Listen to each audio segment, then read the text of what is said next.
ঢাকায় অবস্থিত সেনজেনভুক্ত দেশগুলোর দূতাবাস জানিয়েছে, ভিসার মেয়াদ শেষ হবার পর কোনো সেনজেন দেশে অবস্থান করলে ভবিষ্যতে সেই ব্যক্তির বিরুদ্ধে প্রবেশ নিষেধাজ্ঞা জারি হতে পারে। দূতাবাসগুলোর পক্ষ থেকে বলা হয়েছে, ভিসার নির্ধারিত সময় শেষ হবার পর সেই দেশে অবস্থান করা ভিসার শর্ত লঙ্ঘনের শামিল।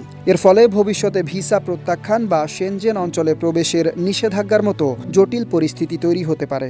72 ঘন্টা ময়েশ্চার লক সমৃদ্ধ লিলি বডি ওয়াশ শিয়া বাটারের গুডনেস স্কিন রিপেয়ার করে রাখে সফট ও গ্লোয়িং। ভবিষ্যতে ভ্রমণের পরিকল্পনা নির্বিঘ্ন রাখতে সবাইকে ভিসার নিয়মকানুন কঠোরভাবে মেনে চলার আহ্বান জানানো হয়েছে। ঢাকায় অবস্থিত সেনজেনভুক্ত দেশগুলোর দূতাবাসগুলো নিয়মিতভাবেই ভিসা সংক্রান্ত বিভিন্ন সতর্কবার্তা দিয়ে থাকে, যাতে ভ্রমণকারীরা অপ্রত্যাশিত ঝুঁকি এড়াতে পারে। ইউরোপ ভ্রমণের স্বপ্ন ঝুঁকির মধ্যে ফেলতে না চাইলে ভিসার মেয়াদ ও শর্ত মেনে চলাই হতে পারে সবচেয়ে নিরাপদ সিদ্ধান্ত। Desk report, Dhaka post.